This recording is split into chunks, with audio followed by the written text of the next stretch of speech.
All right, we continue our discussion of David Hume, of personal identity, David Hume.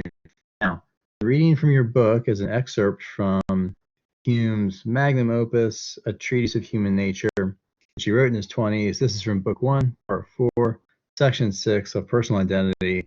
Super duper famous discussion of the issue. Now, Hume is younger than Locke, and he's reading Locke. You remember how Berkeley was also reading John Locke? John Locke was so influential. Everybody after him was like sitting around reading him. So you can imagine David Hume with the Locke chapter that you read right in front of him, and he's thinking about it, and he says, Locke's got it all wrong. So he starts off this section, and he says, there are some philosophers who imagine that we are every moment intimately conscious of what we call ourself, that we feel its existence and its continuance in existence, and are certain, beyond the evidence of a demonstration, both of its perfect identity and simplicity. Hopefully you know what identity means by now. But this word simplicity, let me just explain what it means. Simplicity in a philosophical context means indivisibility. So a simple thing is a thing that's not composed of parts, therefore can never be split apart. Now, a lot of people have ascribed simplicity to the self or the soul. Locke doesn't explicitly, but I think he might be committed to that position implicitly. So all those things that Hume just listed, Locke is basically a representative of. Okay, so Locke says we are every moment intimately conscious of ourselves. Locke says that we are certain of the perfect identity of ourselves through time, because we remember, we have consciousness of our past actions. Locke doesn't say explicitly that we are certain of the simplicity of ourself, but that seems plausible because it's kind of hard to imagine how Locke would say that the consciousness could be split into pieces or parts. So anyway, my point is Hume is targeting Locke in a position which is Locke's, so very much like it.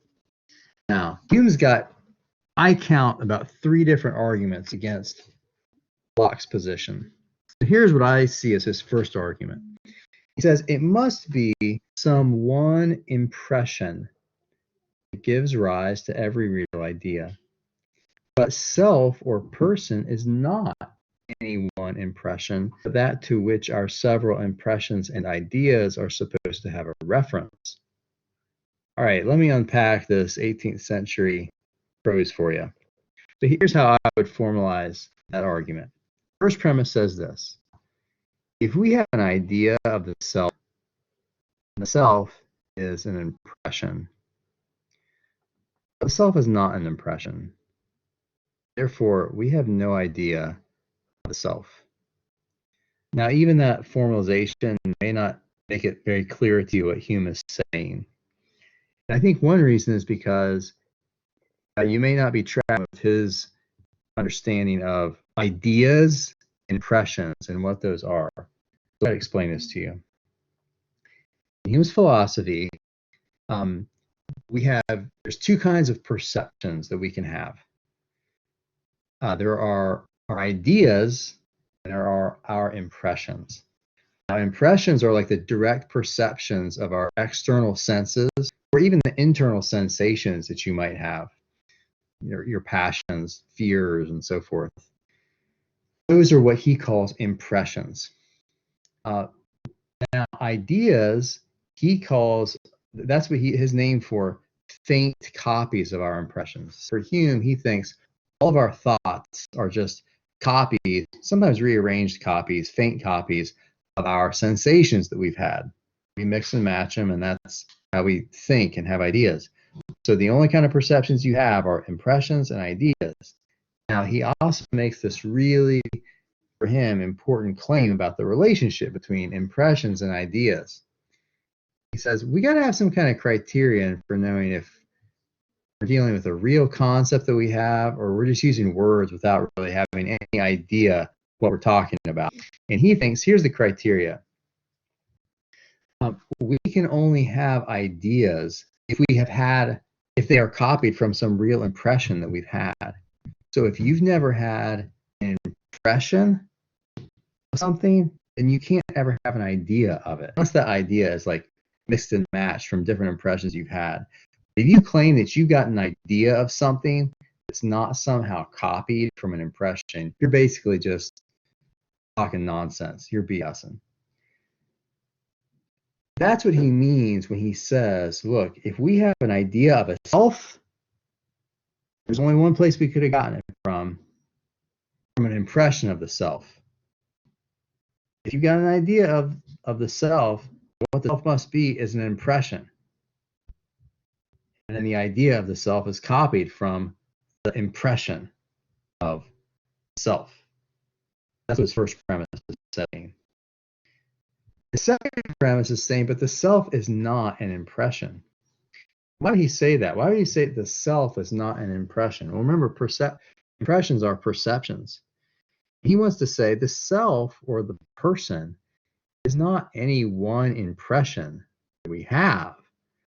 It's that thing that has perceptions. It's that to which our several impressions and perceptions, our several impressions and ideas are supposed to have a reference. In other words, self is supposed to be that thing that's having the perceptions and impressions. It's not a perception or an impression itself. No perception is also a perceiver. So therefore, no impression can have impression. Self, therefore, cannot be an impression. And if the self is not an impression, then you can't have an idea of the self, because ideas only copy impressions. Even as I try to unpack that, I realize it might be tough for you to follow. I don't blame you. Let me move on to the second one. I think some of these will be more clear. For example, here's a second argument. He's like, look, Locke is saying that we are always aware of ourselves.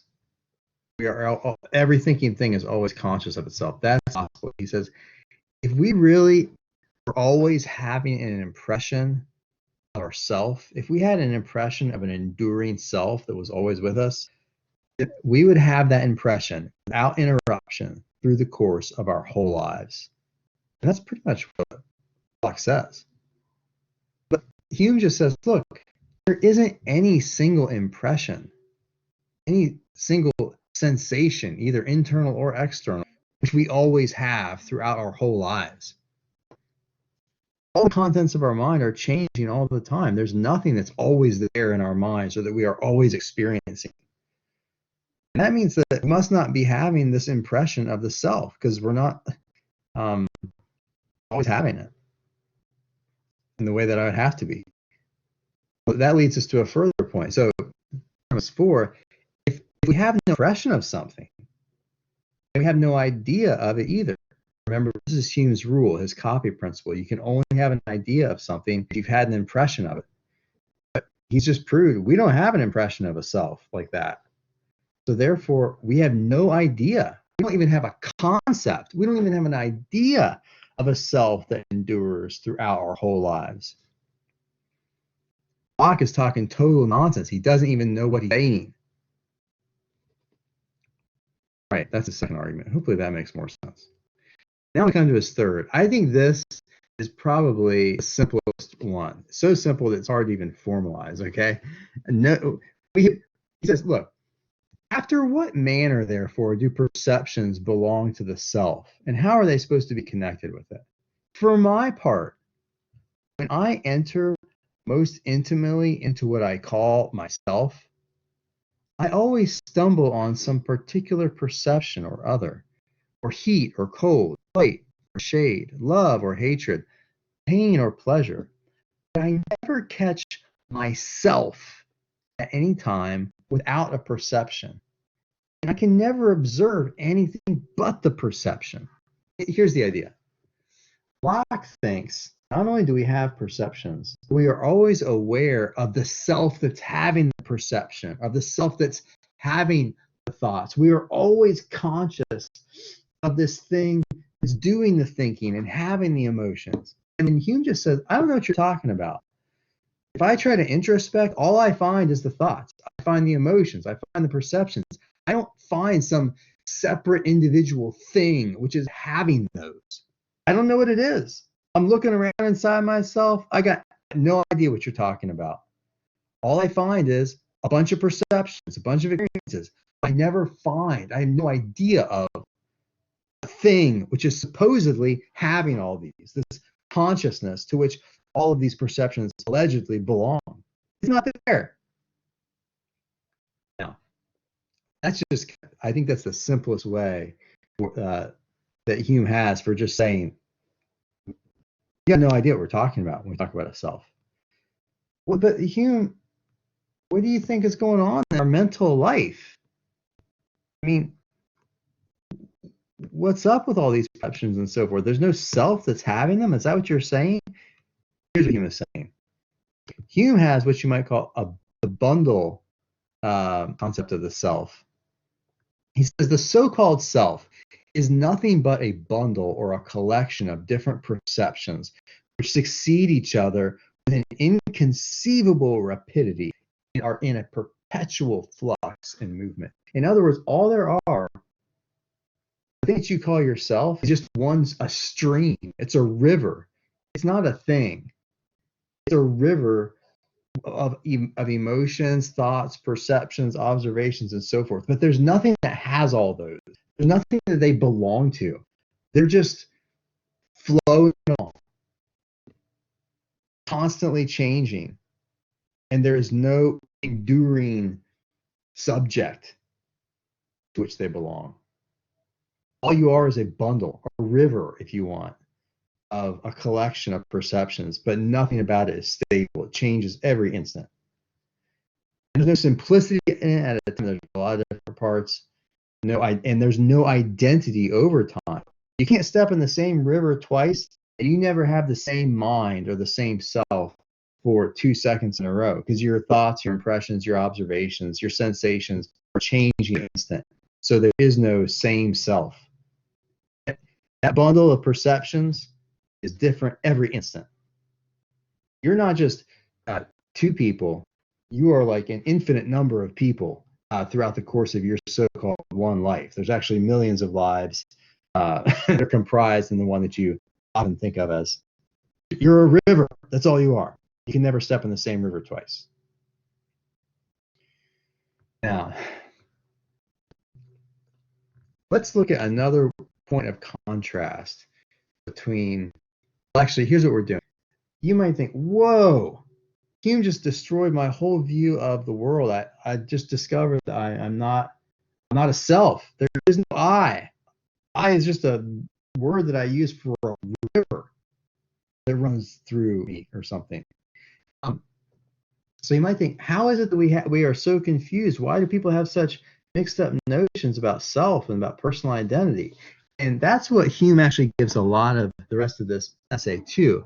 He's explaining, he's giving his own psychological account of how it is we form these obviously wrong ideas about ourselves and about other objects too.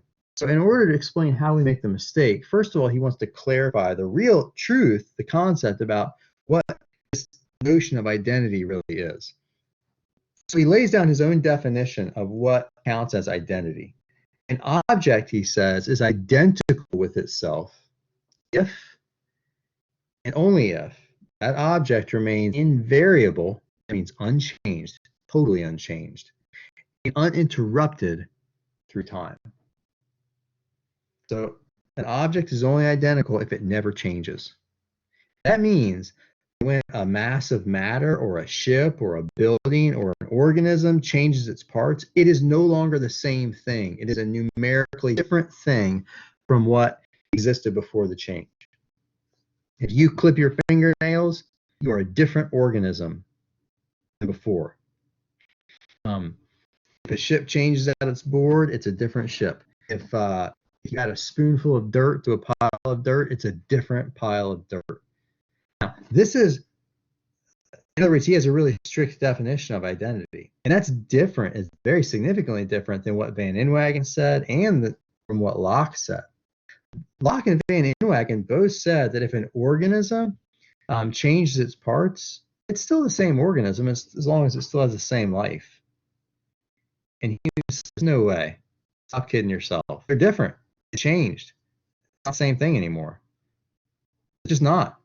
And what that means is, I mean, Hume's world is a world of constant flux. Everything, except for indivisible atoms, everything changes, and therefore nothing is identical through time, right? Like only the totally changeless things are identical, but persons, organisms, piles of dirt, all those things are changing constantly. You can, it's all a river, as it were. It's a world of flux, and that's a radical challenge to Van Inwagen and to Locke. So how is it that we get so confused about this? Well, because our mind plays tricks on us. We have a tendency, a psychological tendency, to confuse a succession of related things with each other and to call them one thing. So, for example, like if you an acorn growing up very slowly, you see a succession of stages of that tree. First you see the acorn, then you see the sapling, and so forth. The relationship they have to each other, the fact that one stage caused the other stage, and so forth, makes us psychologically tend to identify them. So, oh, they're one thing. It's an illusion, but it's one that we're inclined towards. But then we also notice, oh, they're actually different too. I mean, the acorn looks a lot different than the oak tree. So we reconcile these conflicting beliefs that we're prone to. Our mind then psychologically we posit that, oh, there's kind of substance that they are both, that the acorn, it belongs to both the acorn and the oak tree. Or you notice that your mind has changed a lot since 10th grade. You used to have this set of beliefs, now you have these. You used to feel this way, now you feel that way. You used to have had all these new experiences. And so on the one hand, the causal relationship between your 10th self and your present self makes you think, oh, we're one thing. Then you notice, actually, I'm different. Then what you do is you say, well, behind all the changes, all the different thoughts and beliefs and emotions, there's a self which has all those. And the self remains the same, even though all of the perceptions that belong to change. And Hume is just saying, yeah, I mean, that's that's a psychological mechanism that makes you reconcile these two different beliefs that you're prone to. But it's bogus. I mean, you're just totally different from 10th. You're not the same person now that you were in 10th grade, or yesterday, or 10 minutes ago, for that matter. You are countably different, numerically different people. You're not one person who's changed their qualities. You're different people. All right, so our mind plays tricks on us. It does this when we think about plants, and when we think about objects and ships, and when we think about all kinds of stuff. Our mind plays tricks on us. So these tricks are reflected, though, in our ordinary language. So ordinary language reflects not reality, but these psychological fictions which we project. In ordinary usage, says Hume, if you want to know what people usually mean when they talk about personal identity, they don't mean perceptions. They don't mean that I'm identical with the perceptions I remember having. Like, that's what Locke said. Locke was like, a personal identity is constituted by memory. Well, Hume says there's lots of experiences that we typically think of as my own, myself's, that I don't remember. For example, my 7th birthday, eating the cake. What flavor cake did I eat on my 7th birthday? I don't remember. Hume says, but in ordinary language, everybody thinks that you did eat the cake on your 7th birthday, even though you didn't remember it. You may not remember having that perception, but you had it back then. For Hume wants to say, in ordinary language, the self is constituted by all those perceptions which are causally connected with one another. So we usually think of ourselves as made up of the whole causal chain of those perceptions, thoughts, experiences, passions that led up to our current state of mind, whether we remember the whole chain or not. But he says, whatever, that's just semantics. At this point, we're just talking about what people usually mean by their words. We're not talking about reality, because what people usually mean is bogus. It's a psychological fiction, as I just explained to you. We are simply, in reality, there is no such thing as personal identity. We're different every time we have a new thought. We become different people. Okay, here are the questions I want you to think about. I mean, one of the really big issues here with personal identity is whether you think one thing can be identical with itself if it changes any of its characteristics, or any of its qualities, or any of its parts. Okay, that's one thing where Hume is different than Locke and Van Inwagen, because he wants to say re-identity excludes any change like that. So think about these examples, all right? If I add a spoonful of dirt to a 1-ton pile of dirt, is it the same pile of dirt that was there before? Or is there now a second different pile of dirt? Now that's the mass of matter example. Here's like the ship of Theseus example. If I replace one board on a ship, is there now a second different ship? Or is it the same ship? If I clip my dog's nails, do I have a new dog now? Is there a second dog there, or is it the same one as before? If I clip my fingernails, am I the same man as I was before? If I change my beliefs, climate change today, am I now a second person different from the person who bore my name before? If you answered yes, you are a second person. Personal identity is a lie. Then can I be morally held responsible? Can I be held morally responsible for what supposed Sasser did yesterday? If I'm not identical with the person who had my name and inhabited this body yesterday, can I be praised or blamed for what that person did? Why or why not? Difficult questions. I salute you for wrestling through them.